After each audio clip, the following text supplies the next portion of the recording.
오늘 누가복음 10장 25절로 29절까지의 말씀을 중심으로 선한 사마리아인의 비유 첫 번째 1번 무엇을 하여야 영생을 얻으리까, 이런 제목으로 말씀을 나눕니다. 이 선한 사마리아인의 비유가 나오게 된 계기는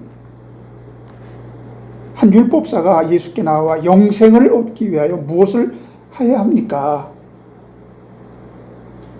이 질문 때문에 결국 이 질문은 이웃을 내 몸같이 사랑해야 한다는 주님의 대답을 이끌어냈으며,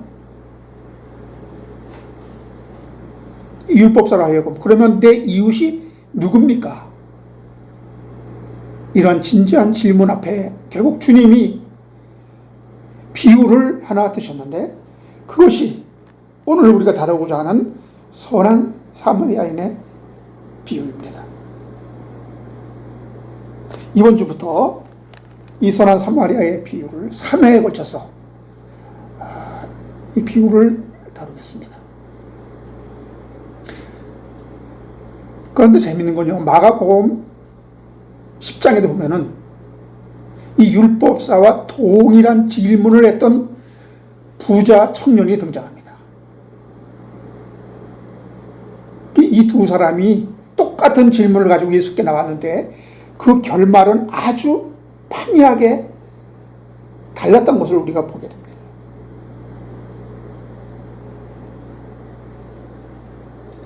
부자 청년에게 내 재물을 다 가난한 자들에게 나누어 주고 너는 나를 따르라, 그러면 영생을 얻게 되리라 말씀했는데, 그는 자신이 없었던지 예수를 그만 떠났다고 되어 있습니다.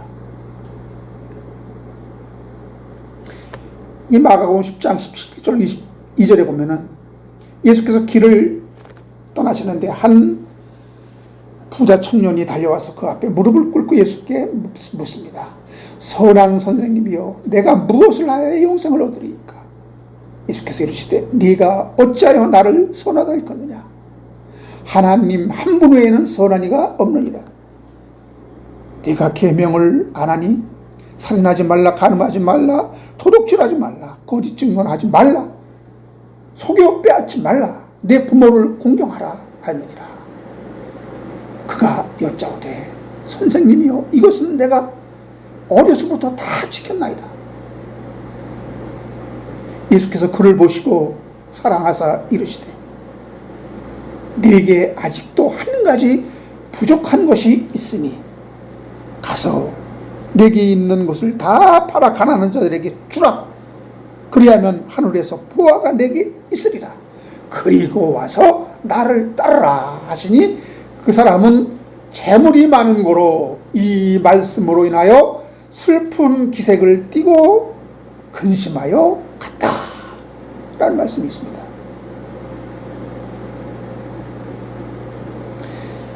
예수께 나와 무엇을 해야 영생을 얻겠습니까? 질문한 두 사람이 있는데, 한 사람은 그만 포기하고 떠나고, 여기 오늘 말씀 가운데 또 한 사람은 내 이웃이 누구입니까? 가르쳐만 주면은 내가 사랑하겠나이다 라고 장담한 것을 볼 수 있는데요, 이 말이 여러분 어떻게 나오게 되었습니까?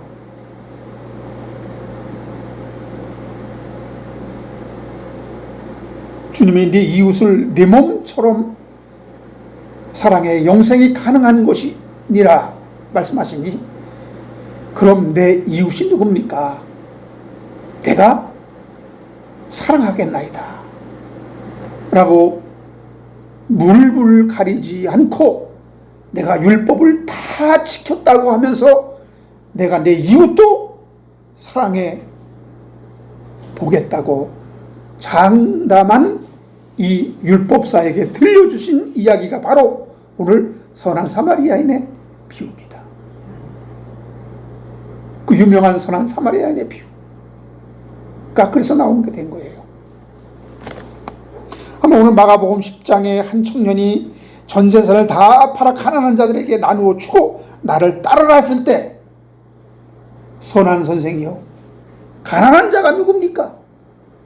알려만 주시면 내가 이 재산을 다 팔아 가난한 자들에게 다 나누어 주고 내가 주를 따르겠나이다. 그렇게 아마 나왔더라면 그 부자 청년에게 했을 법한 비유의 말씀이 오늘 선한 사마리아인의 비유란 말이에요. 다 같은 문제를 갖고 있는 것입니다. 무슨 문제냐? 구원은 행함이냐, 거저 얻는 선물이냐, 아니면 율법이냐, 은혜냐. 여기서 이들은 헷갈렸던 겁니다.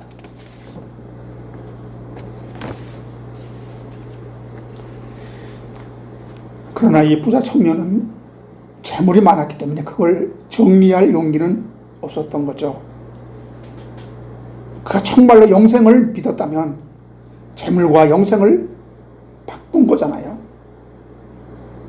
그가 실제로 영생을 믿지 않았다는 것은 그가 예수를 부른 호칭에서 잘 나타나 있습니다. 그냥 좋은 말씀과 삶의 지침을 주시는 그냥 선하신 선생님 정도로 생각했던 것이 분명하죠.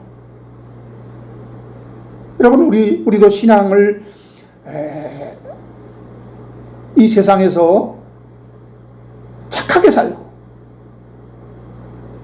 이웃에게 유익한 삶을 살아가게 되면 그 결과 보장되는 사후의 어떤 세상이 천국이요, 영생이라고 생각한다면 여러분, 예수를 나의 죄 위에 죽으신 주님, 내가 속죄받아야 살 수 있는 죄인으로 나를 규정하지 않고 나는 잘 갈고 닦으면 하나님이 받으실 만한 괜찮은 사람으로 착각하게 된다는 것입니다. 예수는 그런 유익을 주는 선한 선생님 정도로 바라보고 따르게 되어 있어요. 이 부자 청년은 예수를 선한 선생이라 부르면서 주님으로부터 책망을 받게 되죠. 모든 것을 선하게 개념으로 보고 있다는 것이며, 우리가 추구하는 그 선에 도달할 수 있는 어떤 방법을 예수님이 갖고 있다는 그런 뉘앙스를 풍기는 것입니다. 그 선한 선생님이요라는 그런 호칭을 사용한 거죠. 이것을 간파하신 주님은 단호하게 내가 어찌하여 나를 선하다 일컫느냐, 하나님 한 분 외에는 선한 이가 없느니라. 마가복음 10장 18절 19절에 말씀하고 있습니다. 이걸 갖고 또 여호와의 증인이나 다른 이단들은 여기 분명히 봐라, 예수님이 나는 선하지 않고 하나님만 선하다 했다, 예수님과 하나님은 특별히 있다.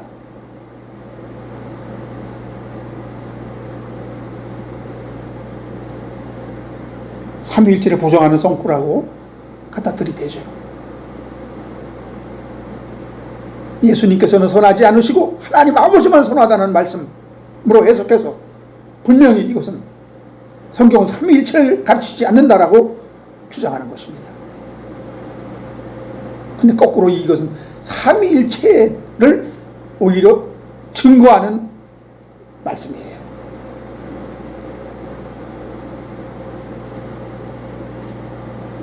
요한복음 10장 30절에 보면은 나와 아버지는 하나이니라 이런 말씀이 있습니다. 왜 사람들은 앞에 있는 왜 나를 선하다 하느냐, 하나님 한 분 외에는 선한 이가 없느니라, 요 말만 갖다가 하나님과 예수는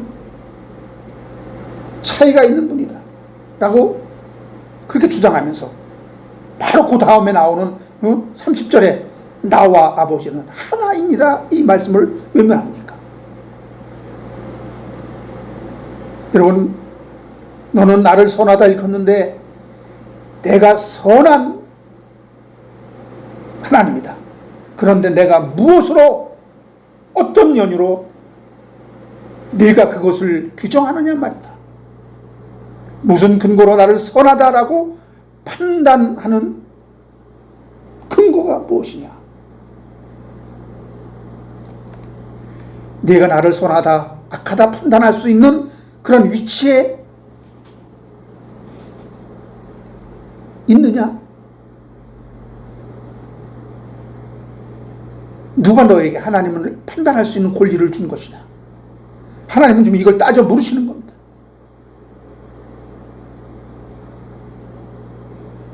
그러나 예수님은 나는 내 뜻으로 이 세상에 온 것이 아니야. 하나님의 뜻을 행하러 왔다 이 말입니다. 분명히 나와 아버지는 구별되는 그런 신격이 있다는 거예요. 아버지와 아들과 성령에 구별되는 그러한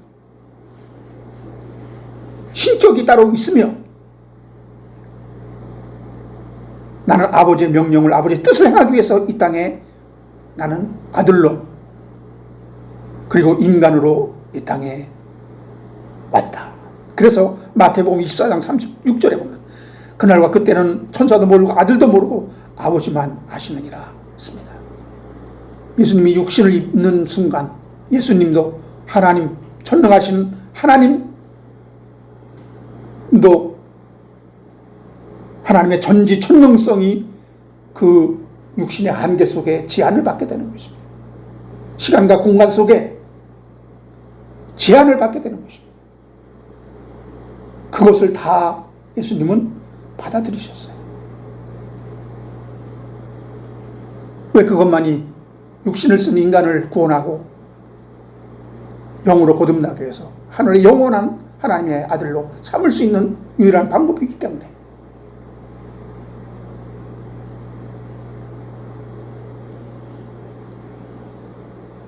구별되는 그러한 신격을 갖고 있지만 그러나 본질은 하나다 이거예요. 그래서 나와 아버지는 하나이니라 말씀하신 것입니다. 그래서 이것은 삼위일체를 말하고 있는 거예요. 주님의 선하심을 올바로 볼 수 있는 눈은 주님으로부터 나옵니다. 예수님께서는 그를 꾸짖기는커녕 사랑하셨다라고 기록되어 있습니다. 마가복음 10장 21절에 그를 사랑하사 그를 불쌍히 여겼다는 것이죠. 구주 예수 그리스도께서는 아버지와 하나이신 완전하신 하나님이시며 선하신 하나님이십니다. 이제 왜 선한 분은 오로지 하나님뿐이라고 말씀하셨는지 그 이유를 조금은 알게 될 것입니다. 여러분 아실 수 있습니다. 그 부자 청년이 왜 슬픈 기색을 띠고 돌아갔을까요? 영생 얻기를 그렇게 소망했다면 그까지 재물이 무슨 대수이겠습니까? 재물이 많은 부자라 그는 슬픈 기색을 띠고 그 자리를 떠났다고 되어 있습니다. 그의 영생은 아마도 그 재물의 확장이나 이 세상에서의 부와 명예의 연장에서 바라보았을 겁니다.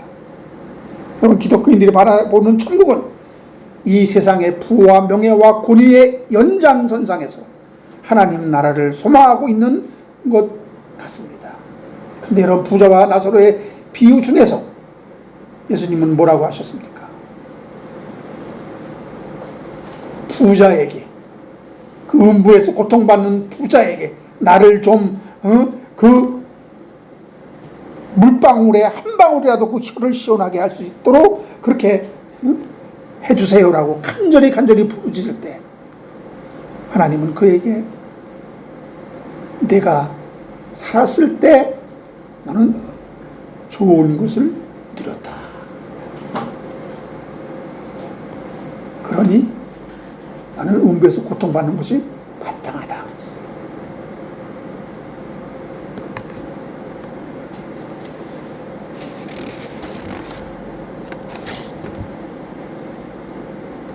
여기서 부자는 꼭 물질이 많은 것을 가르치지 않습니다.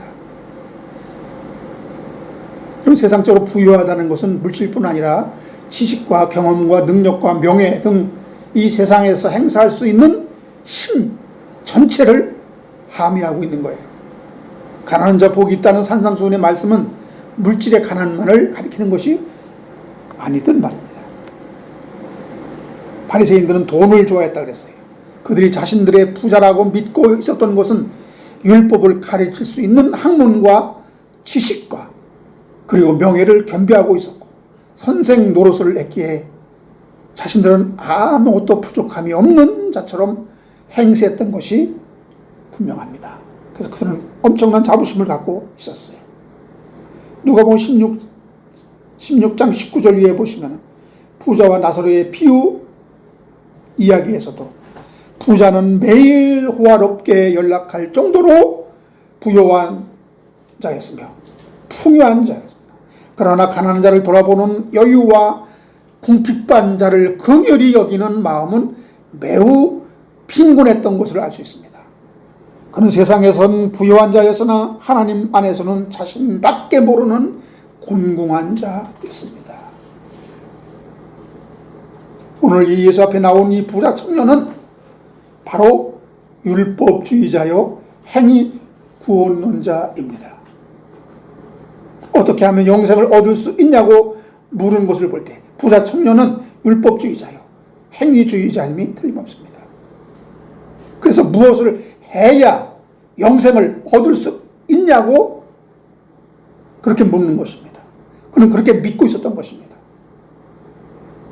그러니 위해서 예수가 신비스러운 하늘나라의 비밀을 설파하시니 그에게 찾아와 자신의 옳음, 의를 입증하고자 하는 마음에서 예수께 찾아와 내가 무엇을 해야 영생을 얻을 수 있습니까? 선생님, 전한 선생님 이렇게 질문했던 겁니다. 자신이 하는 행동들이 구원을 얻기에 합당하다는 인정을 받고 싶은 마음에서 그랬을 겁니다. 그는 율법을 철저하게 지켰다는 것을 볼 때 그는 명목상 율법주의자예요. 율법이 가르치는 바 마태복음 23장 23절 보면 율법에 더 중한 바 의와 인과 신은 버렸도다. 그러나 이것도 행하고 저것도 버리지 말아야 할지니라. 무슨 말씀입니까? 율법을 법적으로 지켜내는 것도 중요하지만 그 율법이 가리키는 핵심 공의와 자비와 믿음과 사랑 이것을 버리면 안 된다는 말씀이죠. 그리로 나아가야 된다는 것입니다. 율법을 주신 목적이 바로 그거였거든요.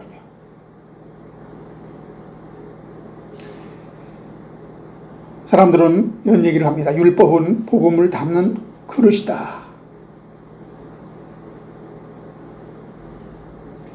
그리고 율법은 외형이요, 형식이요, 복음은 알맹이다. 그러니까 복음이 왔으니까, 알맹이 왔으니까 껍질은 그릇은 필요 없지 않느냐. 오해입니다. 우리 인간은 그 알맹이를 담아낼 수 있는 그릇이 없이 알맹이를 담아낼 수 있는 알맹이만 가지면은 아무것도 할 수가 없는 거예요. 그게 담겨지지가 않아요. 그래서 율법이라는 그런 어떤 그릇을 통해서 그 안에 알맹이로, 그 안에 본질로, 핵심으로 들어있는 것이지, 율법도 필요 없다 해버리면 그 본질의 그 의미도 완전히 상실될 버릴 수가 있어요.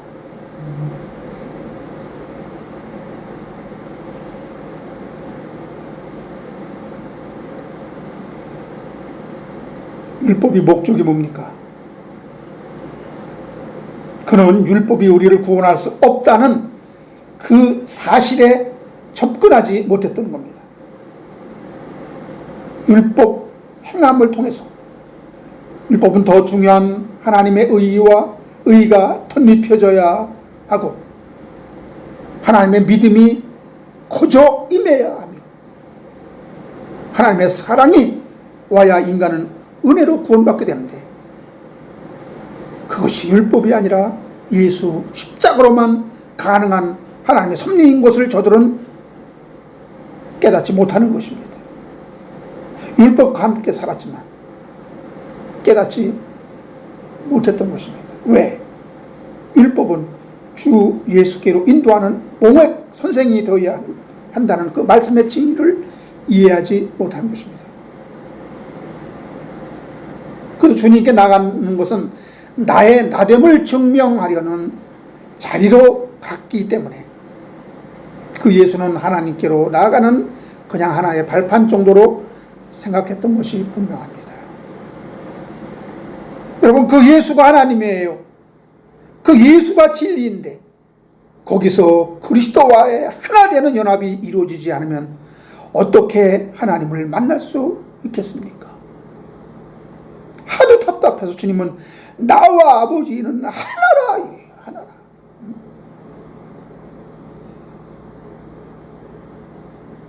그 본질이 하나다. 내가 하나님이다. 내 안에서 하나님을 만나지 못한다면 그건 너희는 날 믿지 않기 때문이고, 믿지 않는 것은 택함받지 못한 것이다. 주님은 지금 이렇게 말씀하고 있는 것입니다.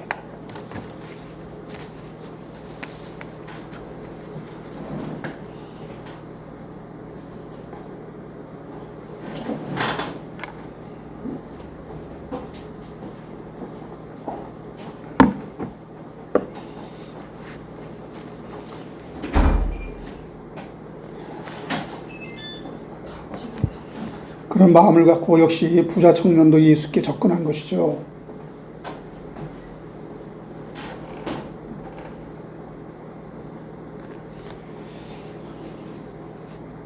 그래서 내가 너희 할 수 없는 그것을 이루고 그 일을 전가시켜 주려고 세상에 온 것이야.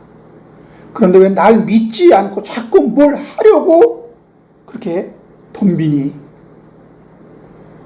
내가 율법을 다 지켰다고 자꾸 주장하니까 하도 어이가 없어서 주님은 쐐기를 박습니다. 그래, 그러면 네가 가지고 있는 모든 재물을 다 팔아 가난한 자들에게 나눠주고 그러고 나서 나를 따르라.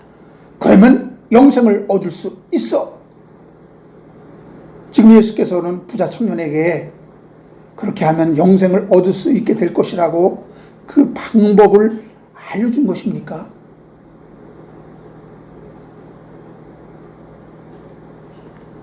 그게 사실이라면 그러면 여러분 오지에 나가서 자기 재산을 다 바쳐 학교를 짓고 병원을 짓고 고아원을 짓고 이런 박애주의자, 이런 사람만 영생을 얻을 수 있다는 그런 이야기가 되잖아요. 주님은 지금 넌 한낱 재물에 얽매이고 물질의 신 암몬을 섬기기 때문에 그 재물 포기 못하면, 그러니 속히 하나님을 의지하며 인간의 할 수 없음을 자백하고 주님을 신뢰해야 유쾌하게 되는 날이 임하게 되는 거란다. 이걸 주님은 깨닫게 되기를 원했던 것입니다. 부자 청년은 재물이 많은 고로 떠나갔다 했어요. 슬픈 기색을 띠고 떠나갔다 했어요. 그는 하나님과 재물 중에서 재물을 선택한 것입니다. 아니, 하나님의 신성을 볼 수 있는 눈이 열리지 않았기 때문이죠. 부자 청년은 자신이 할 수 없음을 인정하는 것이 아니라 그거 인정할 수 없어서 자포자기에 빠진 겁니다. 이것이 뭐냐면 자존심이에요. 다시 말하면 인간의 죄성입니다. 인간의 죄성 근저에는 인간이 약한 모습을 인정하지 않으려는 그러한 마음이 있어요. 세 보이려고 하는. 그러나 택함받지 못한 자는 스스로 자신의 존재적인 결핍을 인정하지 못하게 되어 있습니다. 근본적으로.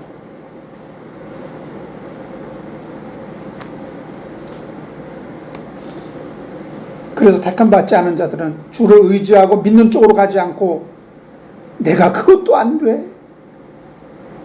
참 실망인데. 자신의 존재의 결핍을 인정하지 못하는 겁니다. 이것이야말로 마귀가 가장 원하는 거예요.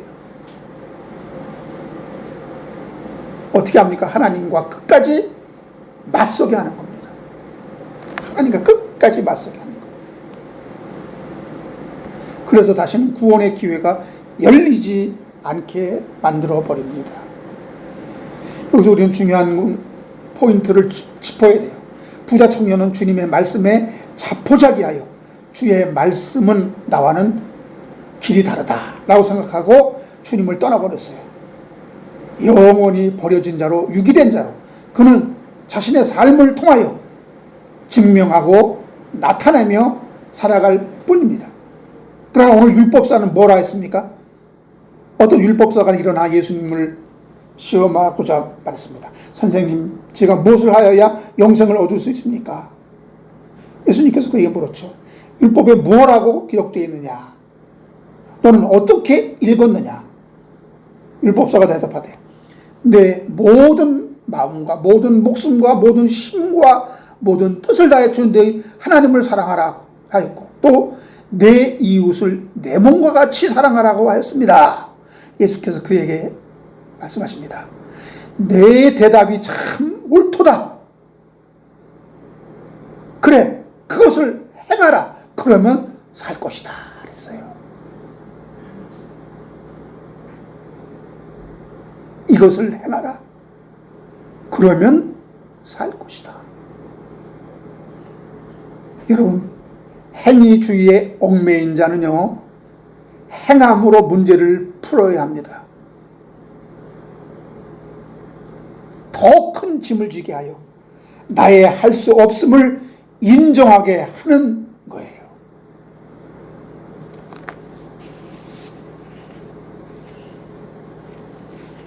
혹대로 왔다 혹을 더 붙인 것입니다. 평범한 사람 같으면은 그래, 난 율법을 다 지켰으니 이제 영생은 때놓은 당상이야 하면서 집으로 돌아갔을 겁니다. 근데 이 사람이 자기를 옳게 보이려고 예수님께 말했습니다. 그러면 누가 제 이웃이죠?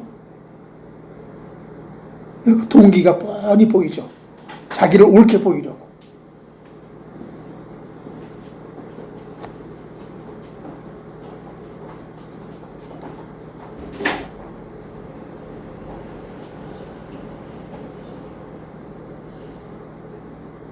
더 확실한 대답을 얻기 위해 주님께 고지식하게 다가가는 것을 볼 수 있습니다. 그 동기가 순수하지 못해도 자기를 옳게 보이기 위한 것이라고 폭로하잖아요.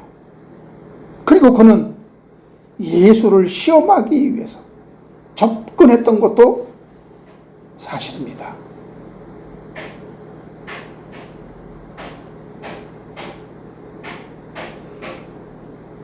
어떻게 보면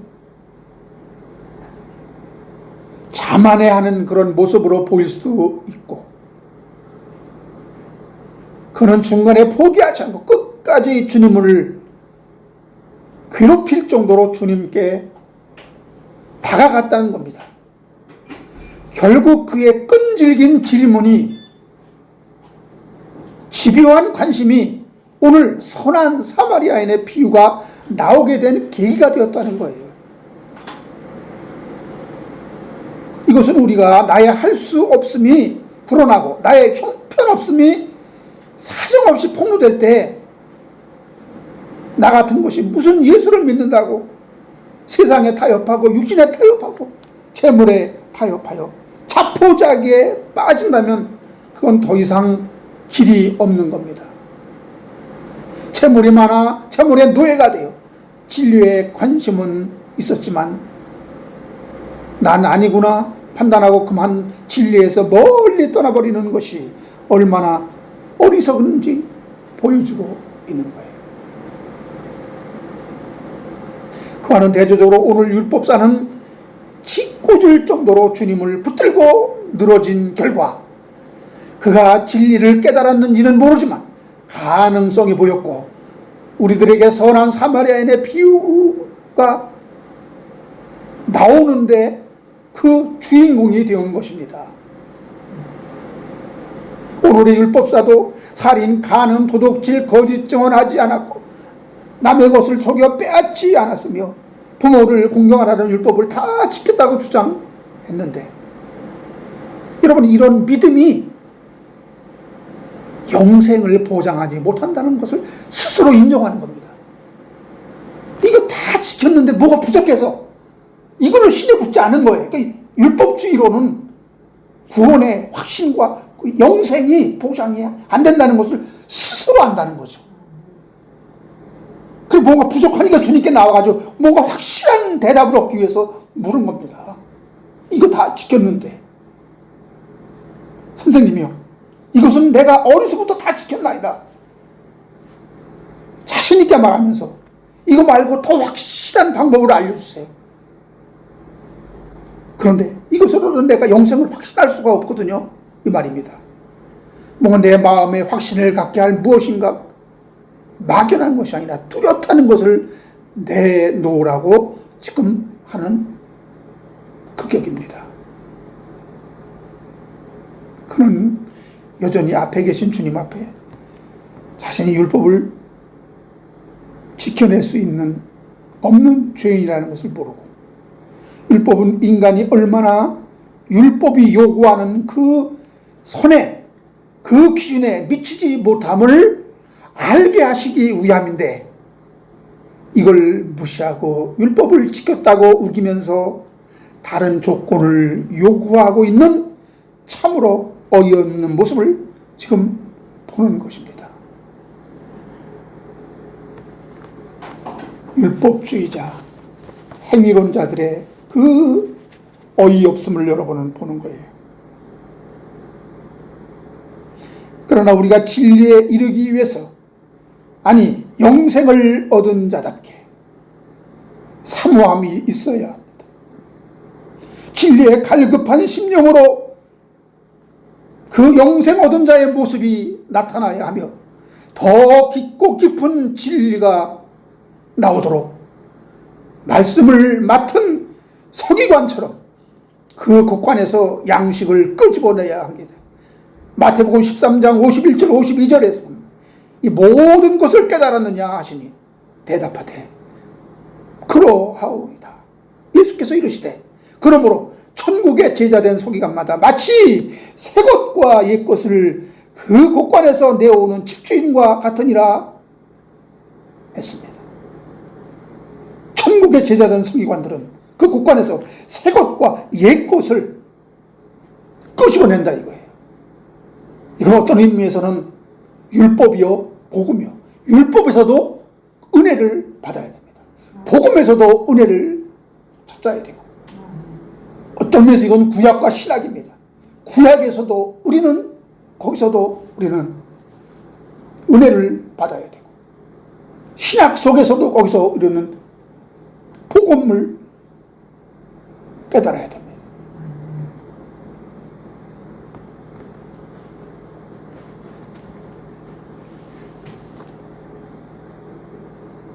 우리가 낙심하지 않는 비결이 있습니다. 우리가 이 세상에 살면서, 우리가 육신을 입고 살면서, 이 고난 가운데 살면서 낙심하지 않을 수 있는 비결을 사도 바울이 알려줍니다. 고린도 후서 4장 16절을 보고 마치겠습니다.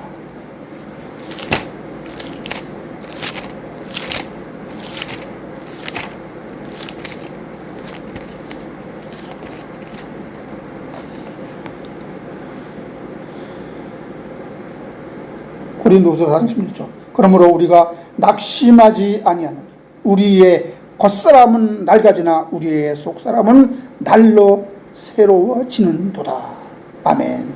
우리가 낙심하지 아니하는 비결, 우리의 속사람은 날로 새로워진다. 우리의 육신은 썩어질지 몰라도, 우리의 육신은 제한적이고, 우리의 육신은 문제거리들로 가득 차서 육신 때문에 고통스러워 할 수 있지만, 그 내 안에 있는 속사람, 영의 사람, 이것은 날로 새로워져야 돼. 하나님의 말씀으로, 성령의 임함으로, 성령의 임재를 느낌으로, 하나님의 천국을 우리가 누림으로 날로 우리는, 우리 인간은, 우리 육신을 가진 인간은 쉽게 어떤 것에 대해서 실증을 느낍니다. 똑같은 것이 반복되면 거기에 실증을 느껴요. 식상하게 되고.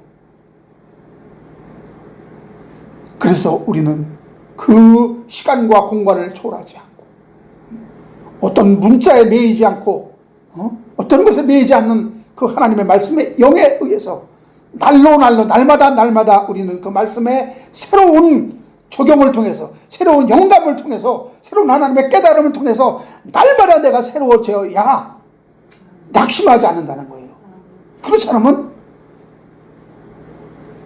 구원받은 자도, 성도도 실망하게 되고, 낙심하게 되고, 좌절하게 되고, 맨날 똑같은 것이 반복되는 것 같으니까. 그래서 주님은 천국의 제자된 서기관은 그 국관에서 새 것과 옛 것을 동시에 끄집어, 지나간 옛 것도 새로워요. 지난 이것도 새로워.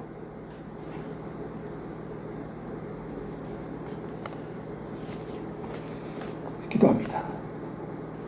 하나님 아버지, 하나님 아버지 감사합니다. 오늘도 말씀을 통해서 우리는 날마다 주님 안에 새로움을 경험해야 합니다.